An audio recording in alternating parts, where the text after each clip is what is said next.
Radhika drawing room से निकलकर बड़बड़ाने लगी, हे भगवान, ये बुआ जी कब वापस जाएंगी? जब देखो तब हुक्म चलाती रहती हैं। अद्विक के सोने के बाद मैं भी आराम करती, मगर नहीं, इनको चाय पीनी है। तो चलो राधिका वापस रसोई की ओर। अभी चाय बनते बनते कोई नई फरमाइश निकल आएगी और हो जाएगा दिन पूरा। ये है राधिका, सरल की पत्नी, अद्विक की मम्मी। सरल अपनी बुआ का विशेष लाडला है। सो बुआ जब रूटीन चेकअप के लिए शहर आई तो सरल ने उन्हें बड़ी मनुहार से 2-4 दिन के लिए रोक लिया। राधिका शुरू में तो बड़ी खुश हुई, पर 1-2 दिन में ही उसकी खुशियों की हवा निकल गई। बुआ जी हर काम में टोका टाकी करने लगी। बहू, अद्विक को सुबह की दाल रोटी ना खिलाया करो, शाम को ताज़ी बनाया करो खाना। इसके पानी के टंबल में 2-4 दाने सौंफ के डाल दिया करो। पानी का स्वाद भी बढ़ जाएगा और पाचन तंत्र भी मजबूत होगा। एक दिन अद्विक ने रसोई में सामान फैला दिया तो बुआ जी ने 2 घंटे लगाकर रसोई ही उलट पुलट कर दी। राधिका पिछले 5 सालों से अपने तरीके से रहती आई थी। उसे बुआ जी का इतना हस्तक्षेप पच नहीं रहा था।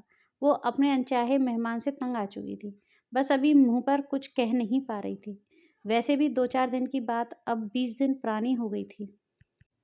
उसने रात में सरल से अपने मन की बात कही। बुआ जी को आए काफ़ी दिन हो गए। वहाँ फूफा जी को भी तो परेशानी होती होगी। भैया बुआ जी को लेने नहीं आ रहे क्या? सरल ने हंसकर कहा, अरे भैया और फूफा जी के तो कई बार फ़ोन आ चुके हैं।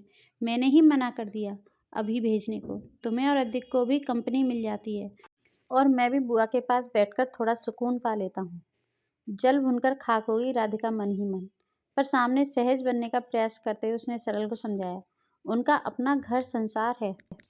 वो तुम्हारी खुशी के लिए कब तक रहती रहेंगी? वो खुद तो कह नहीं पाएंगी तुम्हारी मनोहार के आगे। पर फूफा जी की उम्र का तो सोचो, बेचारे इस उम्र में अकेले पड़ गए हैं।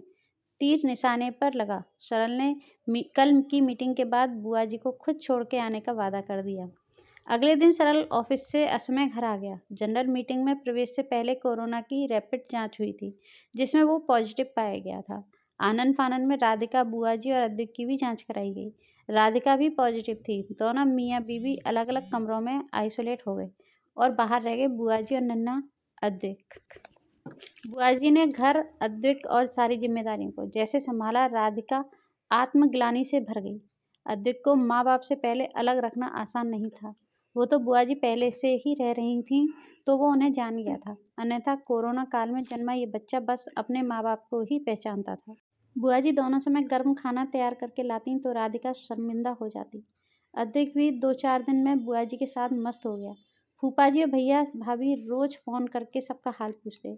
बुआ जी की फिक्र तो सभी को थी, पर अब वापस बुलाते भी तो कैसे। 14-15 दिन में दोनों लोग नेगेटिव आ गए और बुआ जी के पैर छूकर बच्चे को गले से लगा लिया। आज बुआ जी की वापसी का दिन था। भैया लेने आ गए थे। बुआ जी लगातार राधिका को नसीहतें दिए जा रही थीं। समय पर खाना, ताकत की दवाएं भी अभी लेते रहना, ज़्यादा भाग दौड़ अभी मत करना, अद्विक की लौकी की सब्जी भी खिलाना, मैंने उसे सिखाया है। पर आज राधिका को बुरा नहीं लग रहा था। आज वो ऐसा महसूस कर रही थी जैसे अपनी माँ से बिछुड़ रही हो। गले से लगकर रो पड़ी राधिका, बुआ जी आप फिर आना। सच में कभी कभी अनचाहा मेहमान भी विदा होकर जाने तक अपना परम प्रिय बन जाता है। इस विषय में आपकी क्या राय है? अगर आपको कहानी पसंद आई हो तो उसे लाइक शेयर ज़रूर करें। चैनल सब्सक्राइब कर लें, बेल आइकन प्रेस कर लें, जिससे कि आपको आने वाली न्यू स्टोरी का नोटिफिकेशन मिल सके। Thank you.